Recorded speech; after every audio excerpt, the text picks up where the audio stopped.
Nigel Farage, is he still there in the UK? Didn't he tell us that if Brexit was a failure, that he would leave the United Kingdom? That's what he said, yeah. And not that long ago, he also said that Brexit was a failure. But I'm led to understand he's still there. That can't be. He's a man of his word, isn't he? Well, unfortunately not.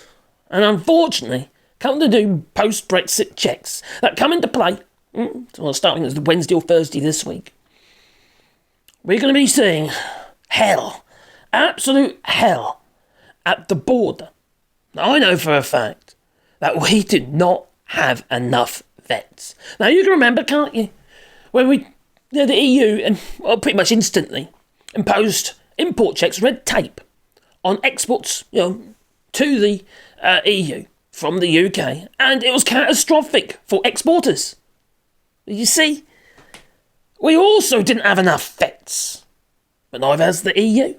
France hasn't got enough vets, no. We've got a very strong agricultural sector, as you've probably seen the recent protests and the setting alight of supermarkets, etc., stocking imported goods from Spain. Well, this should really make you worried. And it's very concerning for those who live up north, Scotland for instance, since the imports will be coming via Dover, what do manage to get through. And then they've got to travel all the way up to the north. Well, needless to say, the supplies will go to the south first, because it's cheaper.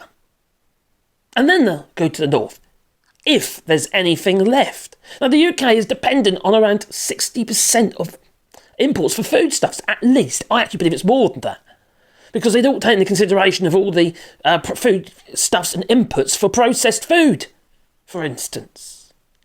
So it's very worrying, actually, for people who are struggling. And you can remember last time when we had, well, actually a few times, when we had shortages on the shelves. You remember when we had shortages on the shelves? What happens is, those people who find that all the cheaper products, for those who can't afford to buy the more expensive products, get forced to actually buy the stuff that's a little bit more expensive. But there's nothing there for the people who can't afford it. Be more people in food banks, you see. It's going to escalate the situation. It's going to make it worse. Trust, food banks are going to be extremely busy. But don't worry. Jacob Rees-Mogg, that walking penny farthing Doffcat Forelock, he said it's very uplifting. Plonker, you could say. Well, it's true. A lack of vets in Europe could force meat suppliers in the EU to hold back deliveries. Earmarked for the UK. They will sell to their easiest customers first. We'll get more going to Ireland, for instance, skipping the UK's land bridge. This is just going to cause, for some people, economic famine, because they won't be able to afford the food.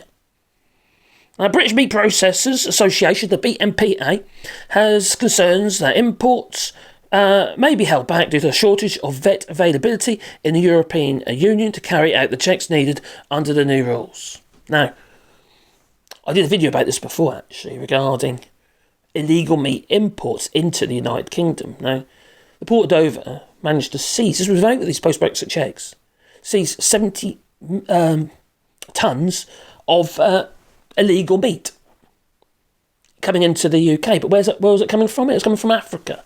And Africa's got a bit of a situation regarding African swine flu. You don't honestly think they care about your health, because they don't. They'll just send you any old shit, that they will. So, that is a worry. That's a real worry. Now, these post-Brexit checks will obviously help curb that somewhat, but some of it's going to slip through. They're not going to check everything. They'll just look at the paperwork, oh, that's tickety boo, that's it, and they'll push you through. Because we don't have enough people at the border to deal with this. We just don't. So, I just see more empty supermarket shelves and probably more of a problem up north. So yeah, on Wednesday, the government will launch the first stage of the new border policy, which will overhaul the way plant and animal products can be imported from the European Union. And this stage of border target operating model will require all meat and dairy exports to be checked by a vet within the European country before they can be sent to the UK. Now, what will happen is, we'll have less imports coming from the EU, just like there's less exports from the UK entering the EU. And as such, we have actually imported more from countries like Africa. But that's just going to increase. We'll be importing more from Africa. And more will slip through the net. You see? Now, the people involved at Dover said that was 70 tonnes of illegal meat imported into the UK, and that was just the tip of the iceberg. Lots would have gone through, because they don't check everything, you see. You might already have swine flu in the UK, actually, to be fair. We've got Minatory Party, haven't we? They're all in Westminster. So, Marco Forgran, I don't know how to pronounce it, sorry, Director General of the Institute of Export and International Trade, said that we've heard very clearly both Germany and Poland have a seriously constrained capability in regards to vets. There are worries that they will not be able to issue the export health certificates required in order to for those medium risk goods from Germany and Poland to be traded. They'll just stop. They'll look at new markets. That's what they will do.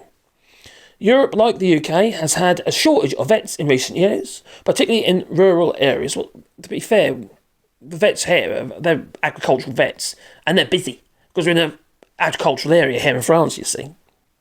A survey by the Federation of Veterinarians of Europe in 2020 found that across all 28 EU countries, nearly 4 in 5 were experiencing 27 EU countries. Nearly 4 in 5 were experiencing shortages of vets. So,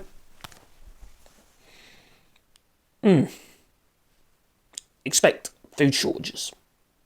Shortages on the shelves. Empty shelves again, especially regarding any medium risk products, such as pork, maybe, but also your flowers and anything that requires checks.